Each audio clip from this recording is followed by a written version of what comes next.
Hi, I'm Cheryl Brunette, and today we're going to look at how to measure the gauge of pattern stitches and to explore why that's an important thing to know how to do.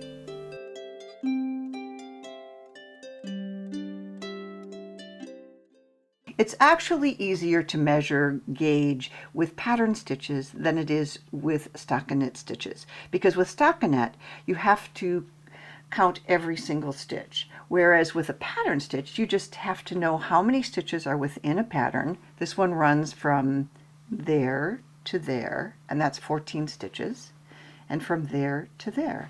So if I measure two patterns, for example, from the edge of this pattern to the edge of that pattern, that is, let me get my hand out of the way so I don't make a shadow, 7.5 inches for 28 stitches, because each of these is 14. So let me go 28 divided by 7.5. It's 3.73 stitches per inch. Pretty easy to do, huh? When this becomes important is when you mix different patterns. This panel is, let me check my pattern here, this panel is 26 inches wide. This is a scarf for my son, an unfinished scarf for my son. He won't watch this video, so it's okay. This is good. This is one of his Christmas presents. Shh, don't tell him. But he did see a picture of this a while back, and he really liked it. So I thought, okay, I can do this. So 26 stitches from there to there, that's 4.7. I'm pressing it out just a little bit because it hasn't been blocked. So, but I can cheat that far. That's even 4.8. So 26 stitches divided by 4.8 inches is equal to 5.42 stitches per inch. I want to mark that down. 5.42, because knowing the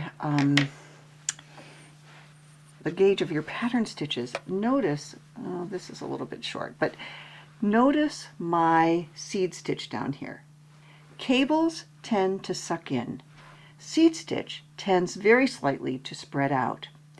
The original pattern for this scarf that I was following, when you looked at it, it was ruffled down here because there were too many stitches to match this. The pattern calls for casting on a certain number of stitches, 34 stitches for this scarf, on smaller needles, and then switching to the larger needles when you get to this section. And I did that the first time, and it just didn't pull in enough. So I took 6 stitches out of here, I think it was. Yeah. I removed 6 stitches from this panel. So there are 34 stitches in the entire scarf, and I only have 28 stitches down here. That's what I cast on. But when I got to this section, I increased evenly, just in this panel, 6 stitches. To have the different stitch gauges when you're using different pattern stitches will help you have the fabric lie flat. I did make an error in this one. I did not compensate. Just like seed stitch spreads out a little bit, it also is slightly shorter than stockinette, and cables, or even if it's not, cable stitches they tend to elongate a little bit. They come in and they get longer as opposed to stockinette stitch. So this edge is actually shorter. This does follow the pattern as it was written, but what I should do, or what I should have done, is every so often add a pair of short rows. And it's only at the edges that it is really obvious. I think it's not going to be obvious in the rest of the scarf, and this is for my son, and he's a little more forgiving than with his clothing than a lot of people. I think if I had just added a pair of short rows there and a pair of short rows there as I started this, that would have compensated really well. Well, the question came up at a recent Sweater 101 class, a live class that I gave on Bainbridge Island. And it was about adding a cable to the center of a sweater.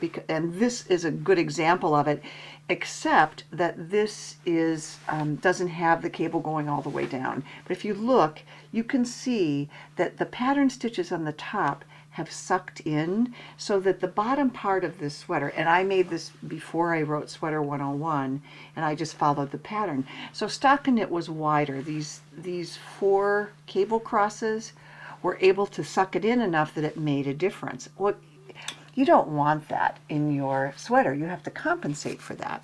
So there are a couple of things to do. Here's a hypothetical little sweater, and let's say that it's 20 inches wide, you want to make it, and your gauge is 5 stitches per inch. That would be 5 times 20. You would need 100 stitches. Plus you would add 1 there and 1 there to give you the complete width, because you want to put those 2 end stitches into a seam. But what if you wanted to add this cable in the center? And this cable is only 2 inches wide. Now you have to do a separate gauge swatch for this, right? And to make a really good gauge swatch for this sweater, I would make about that much stockinette stitch, and then do the cable, and then do another section of stockinette stitch, just so that you can even it out, so that you have a really good sense of how this cable is going to react inside the stockinette.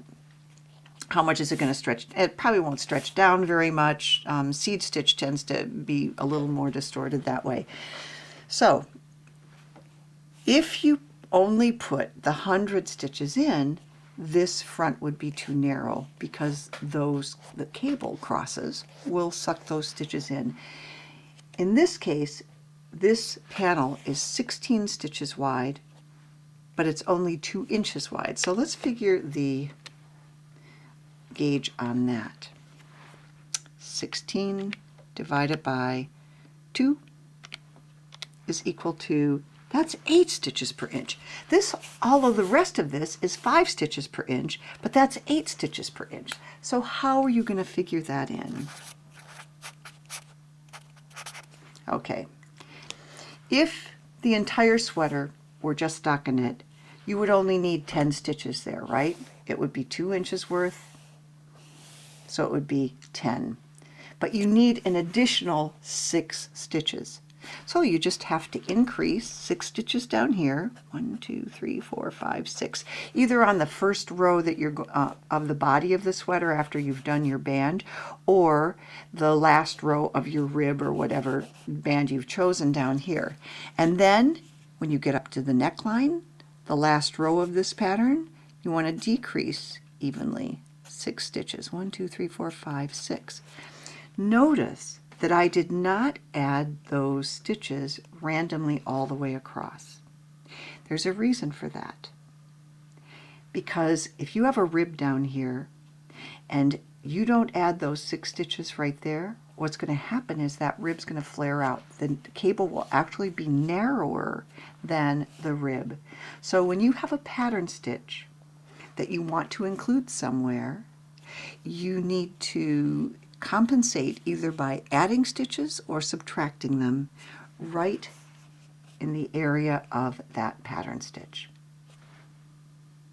The conclusion is that you must make and measure a gauge swatch for every different pattern stitch that you want to use, whether you want to combine them in one piece or whether or not you want to use them separately.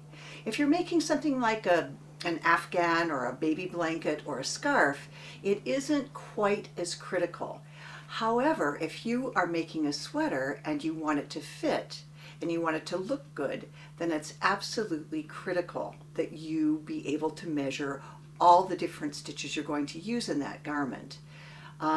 If you are working from a pattern, your designer should have done that for you, but they don't always, not all designers pay attention to that, let's say that. It really is, and even if they did pay attention to that, their gauge might be different from yours.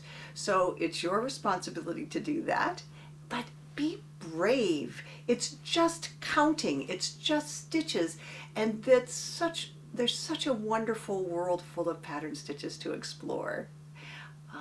Until I see you again, enjoy your knitting. And I just am freaked out because I think I did the wrong number on the entire close-up series. But just relax a second. Phew, I didn't do it wrong. I just counted it on the piece of knitting. That's what you have to do. Stitch patterns and wonderful. Hi. Hi.